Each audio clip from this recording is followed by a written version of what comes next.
everyone. Welcome to a very, very special edition of Public Live. I'm so happy to be back with you all. My name is Corey Hale, and you might know me as a host from time to time right here on Public. Well, I'm also the CEO and founder of a media company called Culture Banks. And given our mission of redefining business, finance, and tech news for diverse audiences, we're teaming up with Public for a month-long series during Black History Month.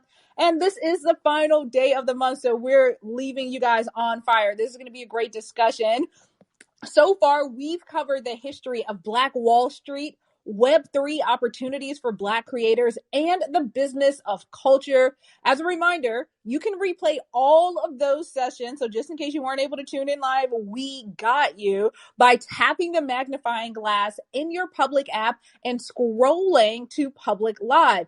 But folks, on deck, we've got one more show here, and we're ending super strong with the ultimate multi-hyphenate Seattle Seahawks all-pro linebacker, entrepreneur, and investor, Bobby Wagner. Today's discussion is going to dive into Bobby's unique path in the world of venture capital and explore trends in the way professional athletes are building their wealth and amassing not just league paychecks, but equity too.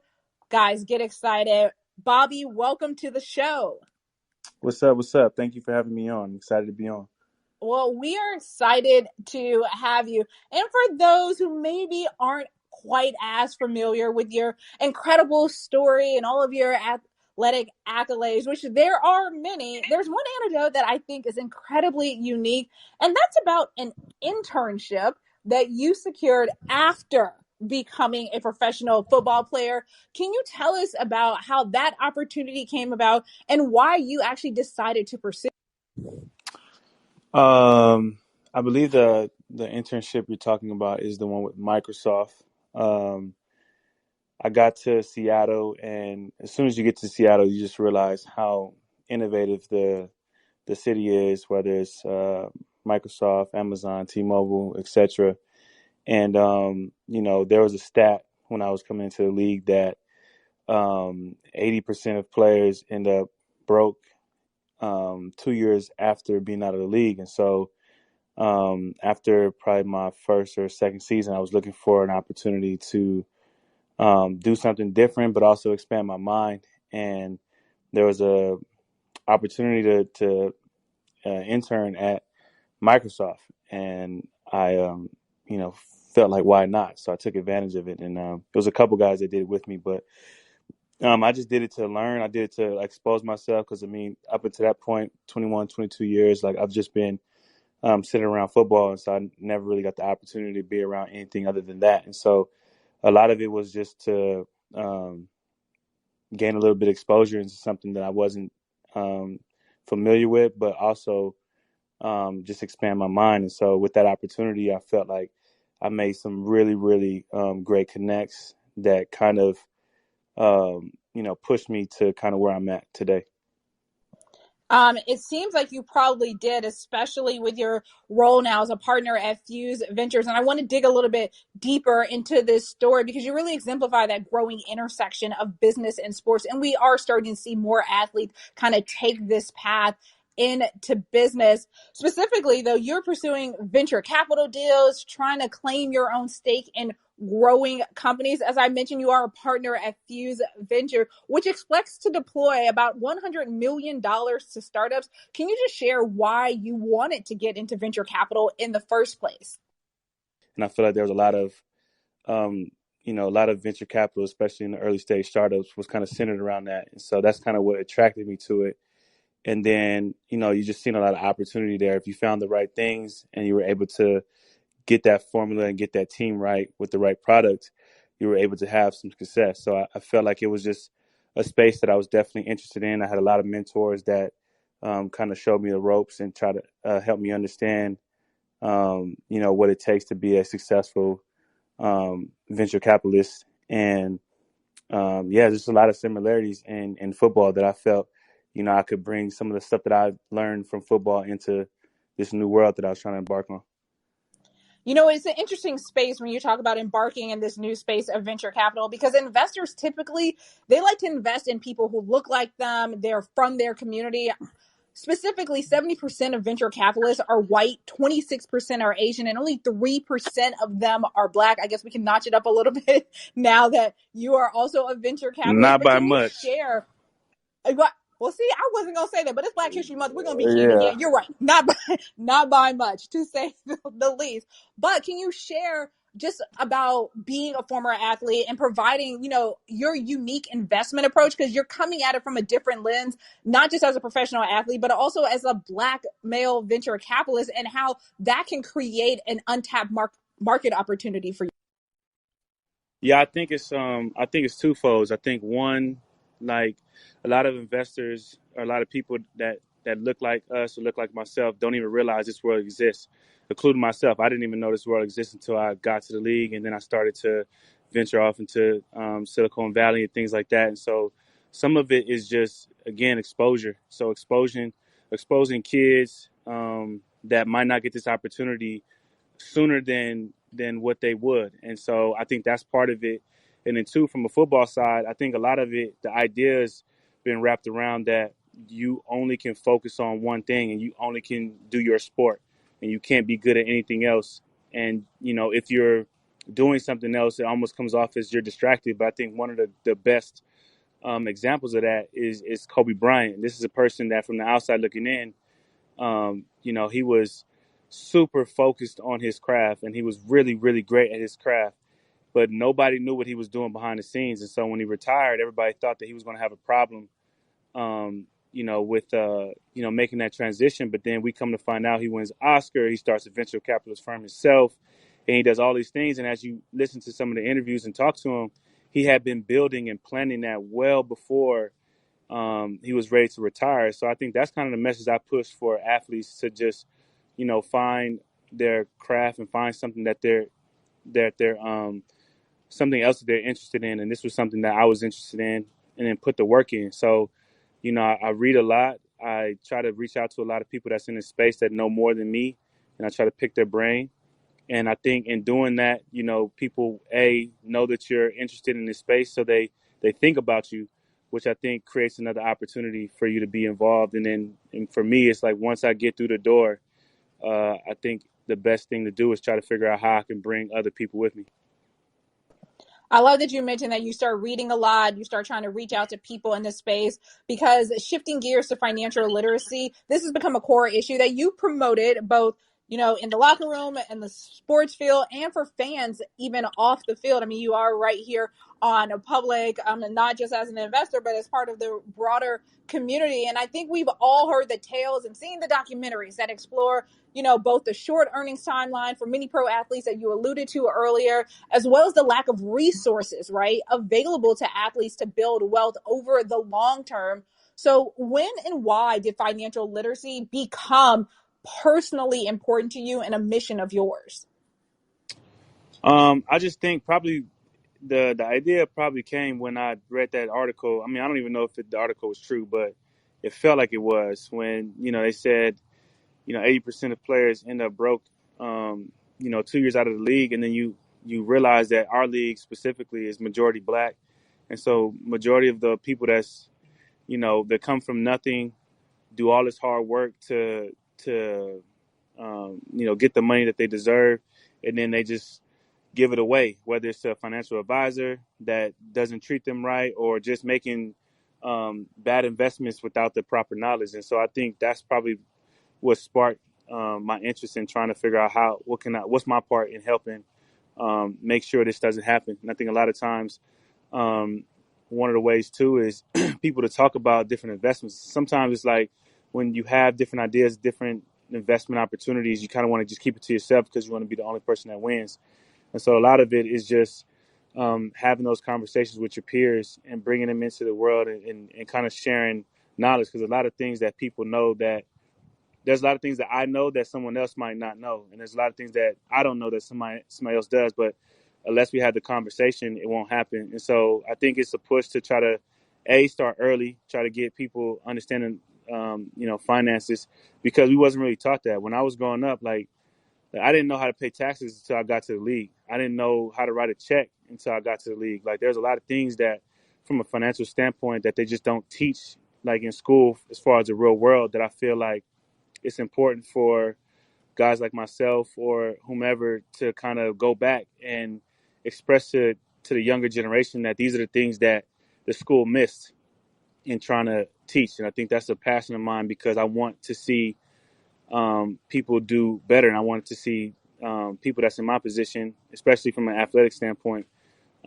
be better with their finances. And you're just making smart decisions and understanding what type of investments are good. Even like, it's not saying like live this like life where you don't spend any money, but just understand like there's watches out there that appreciate. So if you want to, buy something that's super crazy, buy something that's going to add value to your portfolio, whether even if it's a watch, and so on and so forth. But I think there's a lot of things that's out there that can teach people, and there's a lot of resources out there, in my opinion, that people just don't tap into. So I think a lot of that too is just trying to help athletes and help people in general figure out what those resources are, and have them tap into it.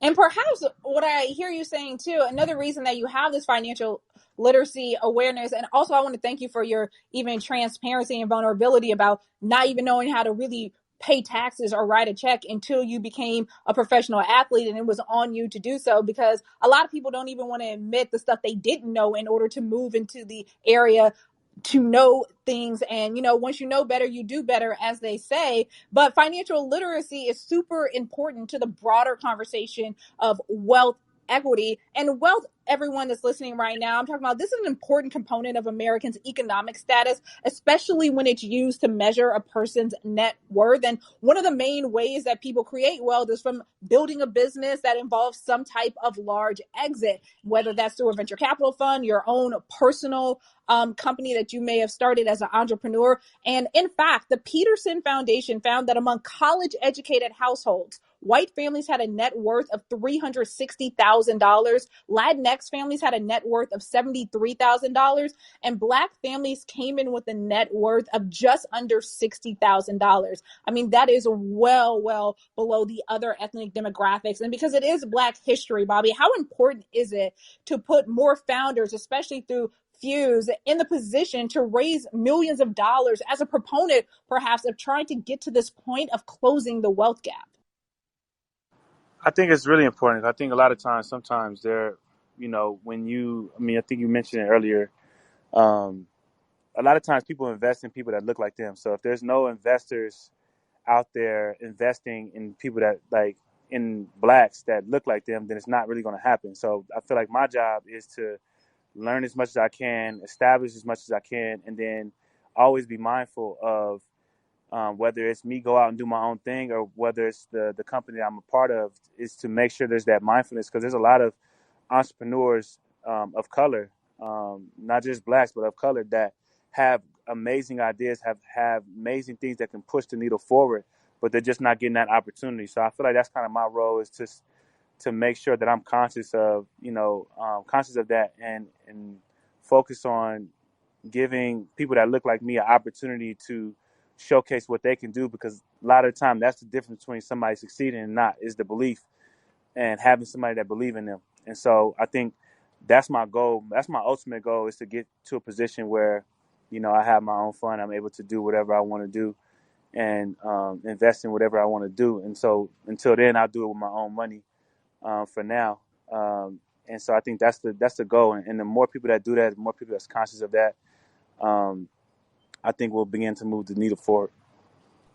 Yeah, I definitely hear you on that front, Bobby. I mean, I feel like you've inspired many people with your moves. And at Culture Banks, we actually used to run this series called Normalizing Black Wealth. And one of them was around normalizing Black athletes as investors, because a lot of times, we don't always know or understand, to your point about Kobe Bryant earlier, we weren't aware of all of the investments that he had been making along the way. But perhaps even while he was still a player, had we known about it in the way that we know about some of the moves that you're making on the investment front, do you think that would do a better job of really normalizing Black athletes as investors?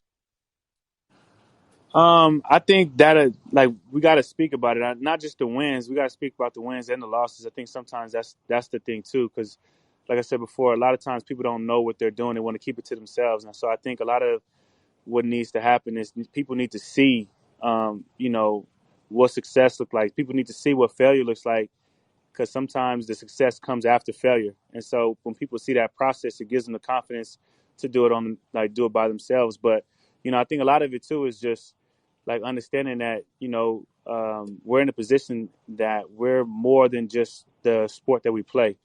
And just because I play football or somebody plays basketball or somebody plays soccer doesn't mean that they can't master something else, whether it's finances or whether it's art. It doesn't really matter. And so I think a lot of the perception is that, I feel like from the fans and from outside looking in, they want to like oftentimes put athletes in a box and say like, this is the only thing that they're good at. This is the only thing I want to see them do because that's what makes me happy. And they forget that it's not really about their happiness. It's about the athlete's happiness. And so that's why I encourage people to kind of do and look into and invest in some of the things that make them happy, because when your sport is done, you can move into another passion of yours versus kind of being in that space where you have to find something. A lot of that comes from like people like wanting to make other people happy. And so sometimes you got to think about yourself.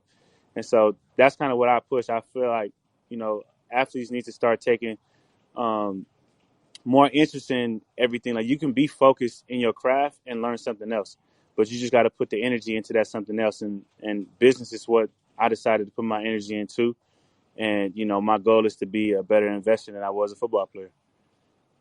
Hey, I hear that. And, go ahead and claim that you put it out there into the universe. The universe is always conspiring for our good. And I love that you brought up some of the successes and the failures, because a lot of times you don't really see those failures. What would you say are some of the hardest challenges perhaps you faced on this road to becoming an investor? I mean, I doubt it was just, one phone call to someone who you knew that knew someone who owned a fund. Like there still had to be, this learning curve.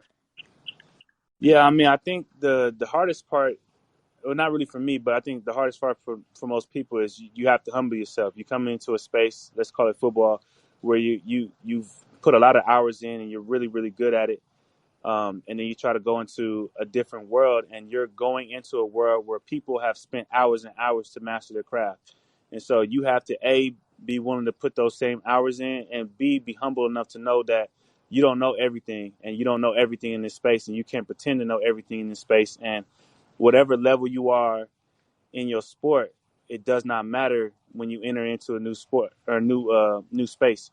And so I think that's the biggest challenge for I think most athletes is the humility side, and saying like you basically becoming like a rookie again in some other space, and you have to put in that time and that effort. And when you do that, then I feel like that's when the success comes. But also another hard thing too is just um, you know crossing over into another space. Sometimes people don't really like that. People don't like when you cross over into a world that they've been dedicated to for a long period of time, and you come in and you try to do whatever. And so you got to move past that and understand the bigger goal is to learn as much as you can from the right people and be successful. And so that's the biggest thing is the humility side, um, and being comfortable with saying you don't know what you're doing or you don't know, but you're going to put the effort in to figure it out. Bobby, you referenced Kobe Bryant. I think he was an inspiration to many people on a lot of different fronts. Can you just maybe explain or share with us some of the people that have inspired you on your path? I mean, whether or not they're people that we know or have heard of, and just what some of the learnings were that you got from them that could really help to benefit this retail investing community. I have a couple. I mean, I'm not even gonna do it justice because I'm gonna miss a few. But a couple people, since we're in Seattle, a couple people that come to mind is John Connors, Amy Hood, and then one that I was recently kind of just studying upon too is kind of a random one is 50 Cent, and uh, I really just enjoy the different stories and I enjoy the different paths, but a lot of it is just centered around like the work and the willing to do the work. But like the reason why I kind of like Kobe Bryant, I kind of like 50 Cent or Jay-Z, even like Magic from a standpoint, is they, from my perspective, it was they were in a space that they were really, really good at, and then they transitioned into another space, and now they're dominating that space. And so I like to learn from people like that were in a space or in a different field and moved on to another field, and learn about what are some of the things that they did to try to catch up in that space, or bring a uniqueness to that space, because sometimes you might come into a different space and have a different eye, and that's your value. Your value is you don't see it as everybody else been trained to. So maybe maybe you help them with the rear spot that they wouldn't have saw had you not been there. So it's just, a lot of those guys and women that I spoke to is just, figuring out how you create value in a space and bring something different and unique. That's going to allow that company to grow and allow you to kind of establish a solid foundation. Bobby, earlier you mentioned that, some of your skills being a professional athlete have actually been quite beneficial to you in the business world. I'd love if you could give me just 2 or 3 of those, because I think a lot of times people feel like when they're operating in a particular sector that they're not necessarily sure how they can transition to something else seamlessly. I think one for me is my teammates. And what I mean by that is we got such a diverse group of teammates, whether it's black, white, whatever, from Canada, from Germany. So I feel like for that, it allows you to connect with people on a different level. And I feel like that's a lot, oftentimes, what business is being able to connect with people. And so I feel like that gives me a unique advantage from that standpoint. And two, I just think it's very cliche, but it's hard work. A lot of, I wake up at 5:00 in the morning to start my day and, get going and knocking things out.